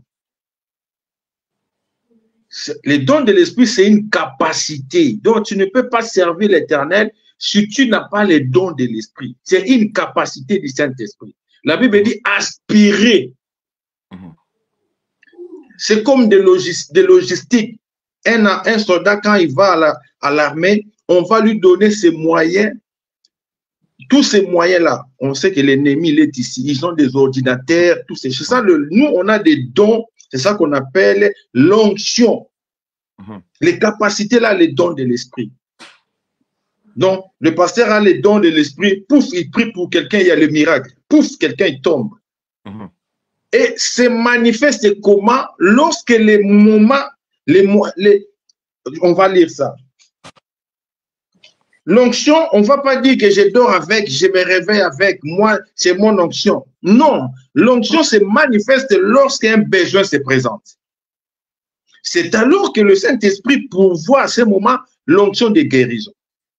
C'est à ce moment-là que le Saint-Esprit va pouvoir, il sait qu'il a besoin de l'onction des miracles pour convaincre les gens. Parce que si on nous laisse ça à tout moment, ça va devenir comme nous voyons sur les réseaux sociaux, les pasteurs en train de jouer à la foot, il fait tomber les gens avec les ballons, ou le pasteur fait des histoires pour faire tomber toute l'église. C'est-à-dire, l'onction, ça est devenu pour eux comme un jet. Mais c'est pour un besoin. L'Éternel a dit, mon serviteur a besoin de cette capacité pour accomplir une tâche. Voilà. Mais ce n'est pas à moi. Je ne peux pas dire mon onction, c'est-à-dire qu'on m'a donné parce que je suis un militaire, je suis un soldat, les besoins se présentent. On dit, le pasteur Ilunga, il est là, les besoins. Le pasteur Ilunga avait prié. Mais qu'est-ce qu'il manque? Dieu va te révéler des choses. Les dons de révélation. Le Saint-Esprit se manifeste directement à travers des révélations comme l'onction. Le Saint-Esprit se manifeste à ces moments-là comme parole de connaissance, parole de sagesse, prophétie, interprétation. Tout ça, ça fait partir des dons de l'Esprit qui est l'onction pour nous accompagner à accomplir le ministère. Mais dans l'Ancien Testament, Dieu donnait à un homme. Voilà pourquoi on a vu trop de bavires, trop des erreurs. Où Élisée a dit, les enfants là, ils rigolent parce qu'il a les bandits. Il dit, bon, les loups, les lions sortent. Il commence à jouer avec l'onction comme beaucoup, les magiciens jouent avec l'onction, leur onction aujourd'hui. Lorsque le pasteur te dit, Ilunga, c'est mon onction, je ne prierai pas pour toi. Ah, le pasteur de l'Ancien Testament, lui, il a encore Élie. Mais dans la Nouvelle Alliance, c'est Jésus-Christ, à travers le Saint-Esprit qui nous a donné l'onction pour accomplir. C'est pas que, pasteur Ilunga, tu mets les gens au Tchibat Moulongo, tu mets les gens un à un. Dieu m'a dit, ma chère, tu dis, mon frère, Dieu m'a dit, Dieu m'a. Ça, c'est des blagues, quoi. Ça, c'est des blagues. Ça dit, il nous donne parce qu'il sait qu'à ce moment, pasteur Ilunga, il a besoin de connaître la vie de cette personne. Directement, le Saint-Esprit, avec son onction, il commence et te donne le don des révélations. Tu commences à connaître qui est la vie de cette personne qui est en face de toi. Et beaucoup, il manque de maturité, de sagesse, surtout les prophètes. Ils aiment beaucoup parler des choses des gens devant tout le monde. C'est alors que moi, je dis à ça, c'est un enfant spirituel. Tu ne peux pas parler, exposer la vie d'une personne devant tout le monde dans l'église. Ce monsieur, il a sa famille, il a ses enfants, il a peut-être sa femme, et là son mari. Que c'est toi qui as l'onction de la prophétie ou des paroles de connaissance. Allez, ma soeur, là-bas, mets-toi debout. Dieu me montre, hier, tu étais à l'hôtel. Ça, c'est l'immaturité, quoi. L'onction, ce n'est pas spectacle. Les gens commencent à faire les spectacles aujourd'hui. Nous devons faire très, très attention. Troisièmement, le Saint-Esprit nous donne les armes de l'Esprit. Il a dit pour tenir ferme dans des mauvais jours. Donc, le Saint-Esprit est venu, il est venu nous aider dans l'œuvre de Dieu. Nous, il suffit seulement de dire oui, Seigneur. Tu ne vas pas forcer. Aujourd'hui, les hommes de Dieu forcent. Parce qu'il ne veut pas laisser la place au Saint-Esprit d'agir. Et le Saint-Esprit, c'est pas comme je dors, je réveille mon onction, je fais comme les magies noires, je vais faire ceci, je vais faire comme l'autre a dit, je vais disparaître à Kinshasa pour apparaître en Europe. J'ai dit, mais c'est quoi ça aujourd'hui? Moi, je voulais tout simplement rajouter quelque chose par rapport à ce que tu viens de nous répondre. Réponds maintenant aux questions de notre pasteur Wato. Que pouvez-nous, je vais te lire, que pouvez-vous donner comme conseil à un serviteur ou servant de Dieu qui se rend compte qu'il n'était pas choisi par Dieu? Doit-il ou elle fermer l'église?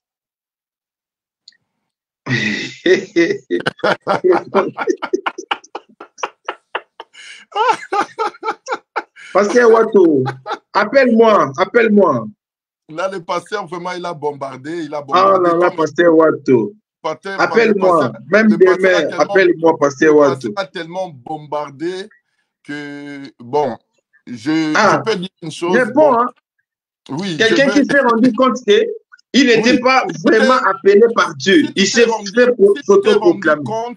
Si tu t'es rendu compte que tu as commencé l'œuvre de Dieu, tu as commencé une église, que Dieu ne t'avait pas appelé, et tu n'as pas reçu un mandat divin pour servir Dieu, et que toi-même tu te rends compte de cela, pour moi, je crois que tu dois peut-être essayer de prier, et le Seigneur peut-être peut te recommander à d'autres serviteurs qui sont appelés, peut-être de venir continuer l'œuvre que toi tu as commencé et que toi tu te retires, enfin peut-être d'attendre un peu ce que Dieu te dira plus tard. Je crois peut-être c'est la question que moi je peux dire. Si tu te rends compte, peut-être que si tu t'es rendu compte, c'est que c'est le Seigneur qui t'a parlé. C'est le Seigneur qui a fait monter ses désirs dans ta vie, que tu n'es pas appelé. Tu n'es pas serviteur de Dieu. Tu sers Dieu sans moi. Je ne suis pas là dans ce que tu fais. Alors, tu vas prier. Et le Seigneur peut-être va t'orienter vers d'autres serviteurs de Dieu qui ont un mandat. Peut-être eux, il viendra pour peut-être bâtir l'œuvre que tu as commencée ou continuer l'œuvre que tu as commencée.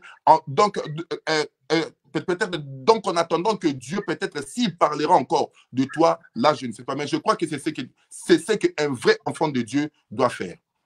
Pour moi, je crois que c'est ça. Je n'ai jamais vu ça. Les faux là, ils commencent déjà à gagner les offrandes. La dit. Et, parce que, réponds aux deuxième question.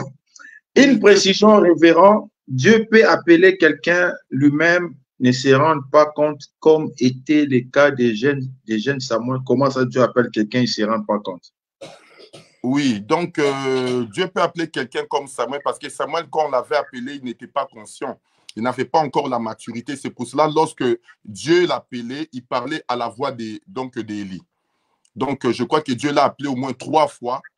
Il allait chez son père pour dire, papa, est-ce que tu m'as appelé? Donc, Élie lui disait, non, ce n'est pas moi qui t'ai appelé, retourne. Et Élie, en tant que père, il a compris que c'est Dieu qui est en train d'appeler cet enfant. Alors, qu'est-ce que le père lui a conseillé? Écoute, si on t'appelle encore, dis, Seigneur, parle. Mais voici. Parce que Élie connaissait déjà comment Dieu parlait. Comme Élie connaissait Dieu parler, il pouvait orienter Samuel à pouvoir bien écouter Dieu. Tu vois? Et c'est ça même le travail que le fils, donc un fils spirituel apprend auprès de son père. Comment exercer le ministère, comment écouter Dieu, c'est ça même le travail. Donc, quand Dieu peut-être nous appelle, nous sommes inconscients, Dieu peut t'appeler, tu es inconscient, mais ton père spirituel, Dieu peut le révéler, la grâce qu'il a déposée sur toi, parce que toi-même, tu ne le sais pas. Et quand un père voit la grâce dans la vie d'un enfant, il doit maintenant l'appeler près de lui, le faire approcher pour pouvoir le former, parce qu'il sait que cet enfant est appelé au ministère pour la gloire de demain. Ok, la suite encore, il a dit, alors, qui peut appeler quelqu'un à travers des noms? Est-ce que Dieu peut appeler quelqu'un à travers des noms de Dieu? Un nom. Affirmatif. Est-ce que Dieu peut appeler, je ne sais pas si c'est une question, mais il a affirmé. Alors, Dieu peut appeler quelqu'un à travers des noms de Dieu. À travers des noms, ça veut dire que Dieu, donc, il révèle un nom de Dieu, la grâce qu'il a déposée sur un autre. Je crois, ouais. Peut-être, je ne sais pas. Je ne sais pas si c'est ça ou... Donc, Dieu peut révéler aussi, Dieu peut révéler la grâce qu'il a déposée sur toi dans la vie d'un homme de Dieu, donc d'un autre homme de Dieu, pour toujours confirmer l'appel que Dieu t'a donné. Ça, c'est vrai, Dieu peut lui dire, Dieu peut lui confirmer que cet homme-là, je l'ai appelé, je l'ai choisi. Dieu peut le faire. Ok, Pasteur Watt te pose la question, comment Dieu n'est pas en Israël? Dieu est, j'ai pas compris, Dieu est en Israël et au-delà. Okay. Si quelqu'un va en Israël, ne les rend pas plus spirituels, mais c'est pour sa propre édification et ce n'est pas si mauvais. Ce qui est mauvais, c'est lorsqu'on tourne tout en idolâtrie. Ça, c'est vrai, l'homme de Dieu. Voilà, ça, c'est vrai, ça, c'est vrai. Ça, c'est vrai. Comme j'ai vu, il y a des pasteurs. Il est déjà devenu pasteur. Lorsqu'il est arrivé en Israël, il a vu les Jourdains. Il a demandé, il faut qu'il me baptise encore. Baptisez-moi parce que c'est là où Jésus était baptisé. Baptisé. Tu es déjà pasteur. Mais en arrivant en Israël, tu vois les Jourdains, tu dis, non, baptisez-moi encore. L'autre personne, ils vont aller dans le tombe de Jésus, ils vont commencer à, oh, il y a l'onction ici, les menteurs. Jésus lui-même a dit, il n'est pas d'entre les morts. Des choses comme ça, les sentiments, là, Dieu n'est pas dans les sentiments. Alors, pasteur Jean-Jacques, il a dit, le pasteur a dit qu'avant de consacrer un serviteur, il faut que le serviteur lui-même dise à son pasteur qu'il faut que Dieu lui confirme d'abord. Est-ce que c'est la pensée du pasteur Alain ou c'est biblique? Qu'est-ce que je dis? Je ne sais pas si je dis ça. Est-ce que je dis ça? Je ne sais pas. Je ne sais pas. Est-ce que je dis que pour que Dieu puisse se consacrer, une personne doit dire à son pasteur? Non, je dis ceci. Pour que Dieu, si Dieu t'appelle, Dieu doit aussi confirmer ton appel à la personne que donc à la personne qui est en train d'aider ton cadre. Et ça, c'est la vérité. Donc, ça, c'est une vérité. Parce que donc, il est là. Donc, Dieu, s'il avait appelé Samuel, si Samuel pouvait aller vers Élie, c'est pour seulement confirmer à Élie que Dieu est en train de m'appeler. Tu vois? Donc, Dieu peut t'appeler toi. Mais ton pasteur aussi, si tu es sous son autorité, Dieu doit lui révéler ce que le Seigneur a déversé sur ta vie. Là, déjà, la réponse est claire. L'exemple de Samuel et les sacrificateurs Élie. Donc, l'homme de Dieu, il connaît comment Dieu appelle. Il peut orienter les nouveaux serviteurs vers l'Éternel. Et le pasteur a posé encore une question. Ça, j'aime beaucoup. Quelle est la différence entre l'onction et la mission? Ah, d'accord. Mais donc, le pasteur Papi a déjà expliqué l'onction. Donc, pour dire que, comme il a dit que l'onction nous accompagne dans la mission. L'onction accompagne une mission. C'est-à-dire que c'est comme si tu es militaire, on t'envoie vers là où il y a la guerre là-bas. On sait déjà qu'est-ce que tu vas ramener, qu'est-ce que tu vas apporter pour accomplir cette mission. Merci beaucoup. Quelle est encore? Ça, c'est une question, je ne sais pas si Christelle Domingo, c'est Dieu qui transmet cette onction par le Saint-Esprit tant que l'on reste agréable et favorable. C'est pour accomplir une mission. C'est ce qu'on a expliqué. Yes, le Saint-Esprit, merci révérend. Pasteur, il a dit merci. Le Saint-Esprit est, ça c'est le pasteur Jean-Jacques, le Saint-Esprit et le service sur les thèmes que je vais aborder la semaine prochaine. Pasteur Jean-Jacques, il va nous bombarder avec le Saint-Esprit et le travail. Merci, on attend. Donc, le mercredi prochain, nous serons avec l'homme de Dieu, le pasteur Jean-Jacques, qui sera là avec nous. Ne manquez pas le mercredi prochain. Alors, il n'y a plus de questions. Il n'y a plus de questions. Waouh! Ça, c'est quoi ça encore? Pasteur Watou. 1 Corinthiens 12. Mais celui qui agit en tout cela, c'est l'unique et même l'esprit, il distribue ses dons comme il veut à chacun. Nanana, nanana. Ça, c'est ce qu'on vient d'expliquer par rapport au Saint-Esprit. Alors, y a-t-il une différence entre l'onction et le Saint-Esprit? Oh là là! Mais c'est... Papa, quelle question là? C'est Tosampadi. L'onction vient du Saint-Esprit. Merci beaucoup. C'est le Saint-Esprit qui donne l'onction. Voilà, comme on vient de vous expliquer, l'onction, c'est une capacité du Saint-Esprit pour accomplir une tâche, non pas pour aller faire des théâtres que nous voyons, le pasteur fait tomber les gens pour blaguer. Là, ça ne vient pas de Dieu. C'est par rapport aux missions. Voilà. C'est par rapport aux missions. Comme je viens de dire, l'onction, c'est comme de logistique. Quelqu'un qui est un soldat, on va lui envoyer en mission peut-être en Israël. On va voir, il a besoin de quoi pour accomplir la mission en Israël. On regarde l'endroit. Il dit non, il a besoin des obus. Il a besoin des bombes nucléaires. Il a besoin des mitraillettes. C'est ça qu'on appelle l'onction. C'est pour accomplir une mission. Il a besoin de logistique pour voir là où se trouve l'ennemi. Nous, on appelle ça des révélations.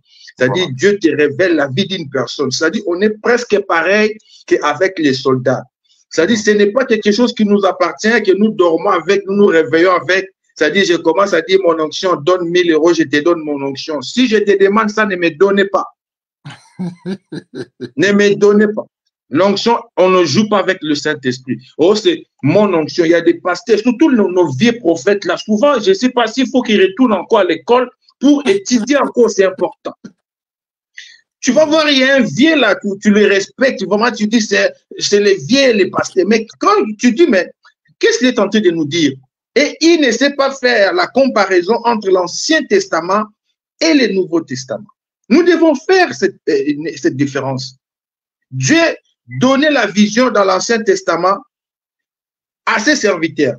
La vision de Moïse, c'était de délivrer le peuple hébreu. La vision d'Abraham, vous connaissez. La vision de Noé, vous connaissez. Mais aujourd'hui, ce n'est pas Dieu qui a donné le ministère, mais c'est Jésus qui a commencé le ministère et il nous a donné le ministère. Il a expliqué pourquoi il a donné le ministère. La vision de Jésus a 3 parties. Gagner, former, envoyer. Perfectionner les saints pour que ces gens-là travaillent dans l'œuvre du ministère. Moi, je viens, j'écris dans mon église, surtout à Kinshasa, quand je me promène dans des églises, je dis, mais waouh, tu vas voir, révérend, pasteur, docteur, archevêque, bishop, les visionnaires, je dis tout ça. Tout ça pourquoi? Si on t'appelle frère, on t'appelle pasteur, ça ne suffit pas. Oh mon Dieu. Est-ce qu'il y a encore des questions? Voilà, il y a une sœur qui a posé la question. Bonsoir, pasteur, s'il vous plaît. Y a-t-il une différence entre un appelé et un élu? Je vais parler de ça le dimanche parce que j'ai commencé par l'appel et je vais expliquer cette différence entre un appelé et un élu.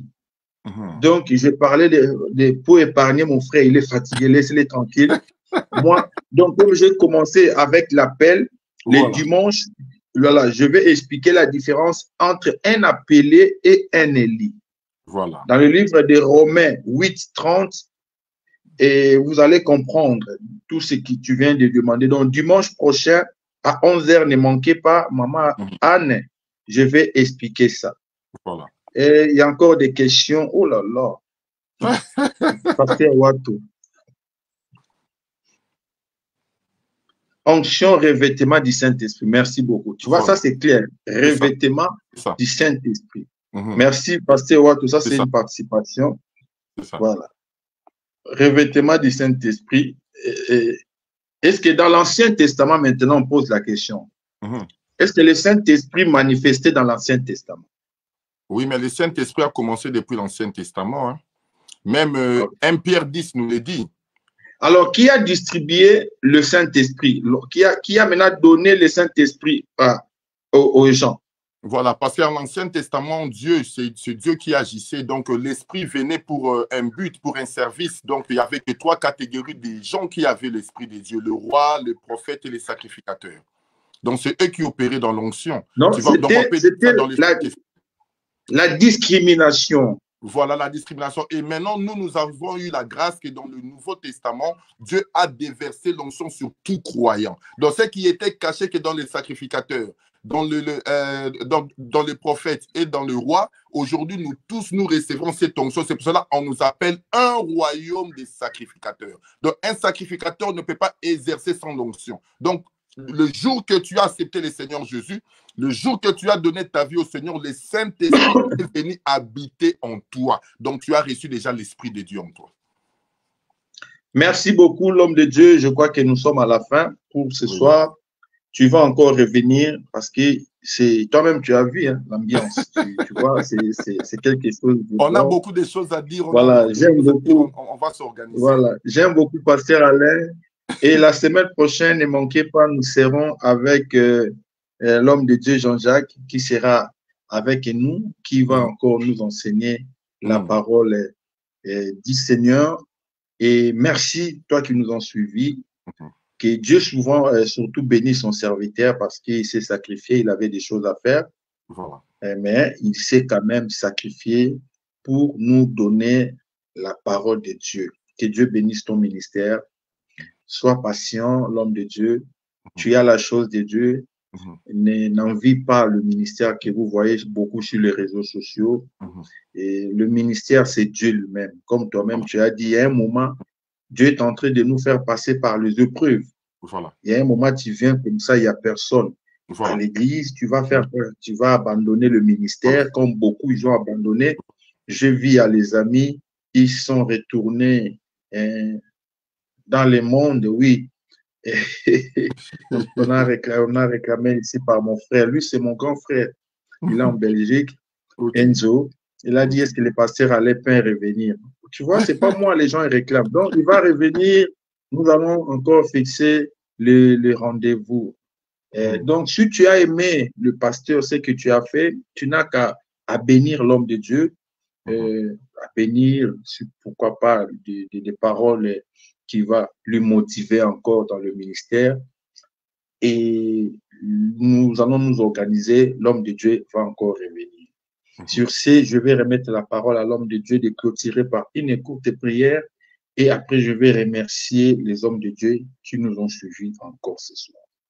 Vraiment, je bénis les seigneurs. Donc, je glorifie les seigneurs pour cette petite graine. Et que cette graine qu'on a sémée au peuple de Dieu, que ça puisse produire. Le Seigneur dit, si le graine qui est tombé à terre ne meurt, il ne peut rien reproduire. Donc, il faut que la graine tombe dans nos cœurs, que cette graine meure en nous, afin que ça puisse produire la vie. Et je crois de tout mon cœur que ce que nous avons, le travail que nous avons travaillé pendant 3 jours, nous ne les avons pas fait en vain. C'était pour s'aimer quelque chose au cœur de Dieu. Parce que Jésus-Christ est mort et ressuscité le 3e jour. Et à sa résurrection, donc, le Seigneur est venu nous apporter la grâce et le salut. Que le peuple de Dieu bénisse tout le peuple qui nous ont suivis, tous les serviteurs de Dieu qui nous ont suivis, que le Seigneur vous bénisse et qui bénisse donc vos ministères, vos familles, que le peuple de Dieu soit béni. Et si Dieu le permet, comme c'est le Dieu il est le maître des temps de toutes circonstances, nous reviendrons encore pour apporter encore cette petite graine afin d'édifier encore les enfants de Dieu. Père de gloire, je te dis merci parce que tu es Dieu. Seigneur, je te remercie. Tu as commencé avec nous comme Alpha et tu as terminé avec nous comme Oméga. Seigneur, nous avons parlé comme des hommes.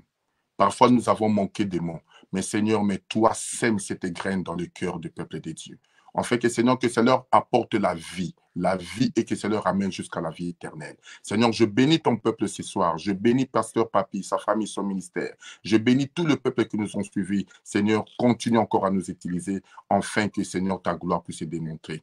Je te dis merci pour ces 3 jours. Je te remercie, Seigneur, parce que moi, je ne suis qu'un homme, je ne pouvais rien faire. Mais par le Saint-Esprit, par ta parole, par la grâce, Seigneur, que tu as permis que je puisse parler, Seigneur, de ta part. Sois glorifié, sois honoré, que toute la gloire te revienne au nom de Jésus-Christ.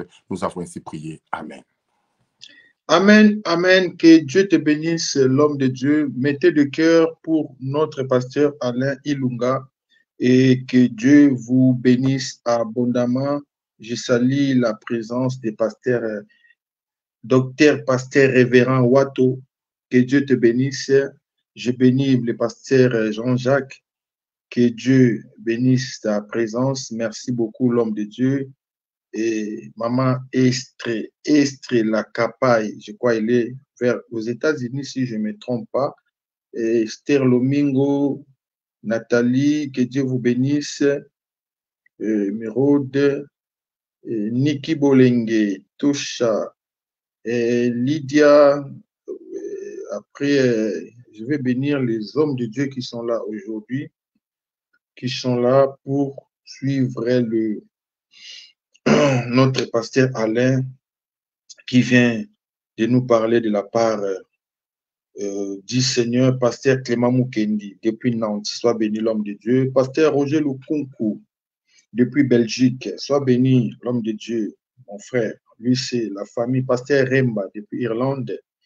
Que Dieu bénisse Maman Firmin Ngolombi. Pasteur Raison Kassongo, soit béni, Pasteur Raison, depuis l'Angleterre. Merci beaucoup.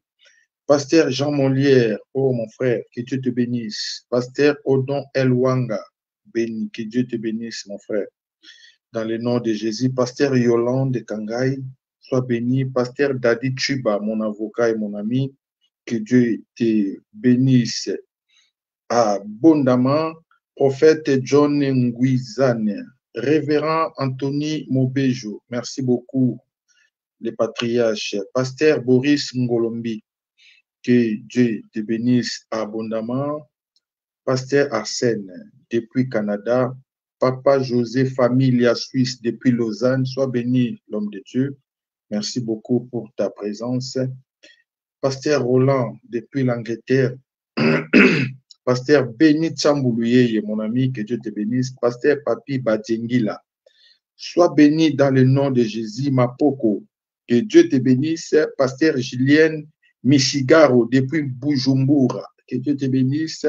Pasteur Mala, depuis Kinshasa. Bishop Maf, depuis Kinshasa aussi. Merci beaucoup, l'homme de Dieu. Évêque Josué Mbakata, oh mon vieux, que Dieu te bénisse.